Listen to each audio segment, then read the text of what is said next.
So I want to talk today about mommy guilt. I get the question a lot of like, how do you deal with the mommy guilt as a businesswoman or a philanthropist and all these activities that we're involved in? And I have 4 children. And honestly, I just wanted to give you a few tips that I hope help. I know that mommy guilt, and it doesn't matter if you're a mom or your dad or, just being away from your children, to pursue another dream, can weigh on your mind. Am I doing the right things? Am I spending enough time?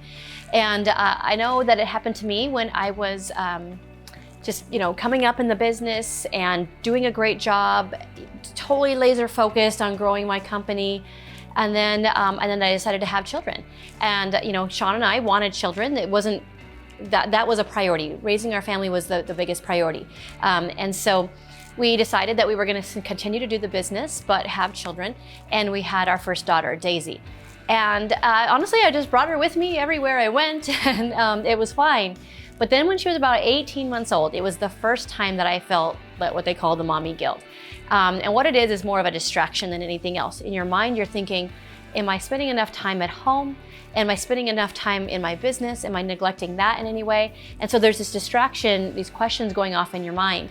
And so I, like everything else, I went to my mentor and I asked my mentors that are a great husband and wife that also believe in faith and family first, just like us. And he said, well, you can quit the business, which is totally an option, or we have residual income. We can continue to do the business, just kind of taking a step back. That was another option. Or we can tweak your schedule and tweak it again and tweak it again until you find something you are comfortable with. And so I decided to try that. And again, what I decided to do was just make sure that my faith and my family were the most important things, that all other goals were secondary. So faith, family, and a distant third is business. And then pretty much there's nothing else that exists really after that were really that important. And so we prioritize. As I set my goals for business, for income, for savings, for anything, before I do any of that, I also set my family goals and my spiritual goals and my fitness goals as well. But I think something that will help you guys to alleviate that wonder. Am I spending enough time? Am I doing things right? Am I ruining my kids? All these things that come in our minds. I really try to plan in all of my family stuff first. That's what you should do. If family is first, then it should come first. So we plan in the family stuff first.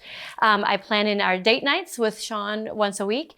I plan in the time with the kids. And so that's individual mommy dates and daddy dates. That's individual one-on-one time with each of my 4 children. And it doesn't have to be anything elaborate, but I'll go to, get a milkshake with Austin and just talk about how he's feeling, about what his interests and passions are right now, and kind of what he's interested in maybe learning next, and just have fun time together. A lot of times I'll let them pick. Sometimes I'll surprise them and I'll pick something fun. The other things that we do is family councils, and I've talked about those before, but this is where we meet once a week as a family, and we do family night, and there's activities and there's treats, and it's a fun time to be together as a family. Family days, just fun days where the whole family is there. But I also think that just in every individual day, just each day, you should also make sure that you're spending individual time especially when you have 4 kids and there's just all kinds of stuff going on all the time. But can you just get at least 10 minutes of one-on-one time with each individual child, at least? And now hopefully your goal is more than that, but just undivided attention, that you're just with that person, and it could be playing a little game of checkers or something in their room, letting them tell you about the new video game level that they got to, I don't know, but just one-on-one time. And so if you're doing all that, the date nights, the family time, the family days, the family councils, the one-on-one, the mommy dates, the daddy interviews we do, if you're planning all that in first, now it seems like a ton, it's still not enough, honestly. Every time I have an appointment cancel, I'm replacing it with something with the kids if I can. So I plan all that in. And if you're at least doing that, then you're not going to have as much mommy guilt. The reason that you're having the guilt is because you're thinking, man, I'm working so hard and I haven't spent time with my kids. That doesn't happen to me. That doesn't happen to me because I plan in that stuff first, and then I plan all of my, philanthropy stuff, my business stuff, my meetings that I have to do. I plan all that around it. So the kids never are wondering like, oh, when are we going to see mom? They know. We're discussing our entire schedule during our family council, and anything fun that they want to do, it's being put on the books. For spring break, we'll put up a poster and said, "What's the epic spring break? What are we going to do as a family? What are we going to learn together?"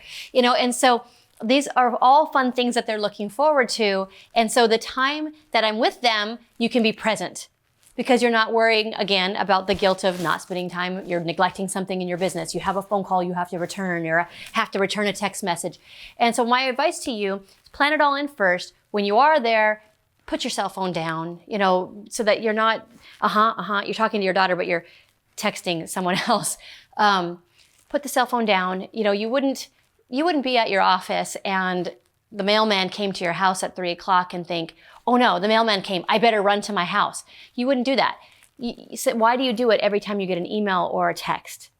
Oh my gosh, I got to check no, you can't. You can check texts and return messages at certain times throughout the day so that you can always be present.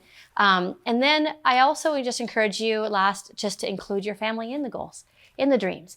Talk about, what mom and dad are doing. Why are we working?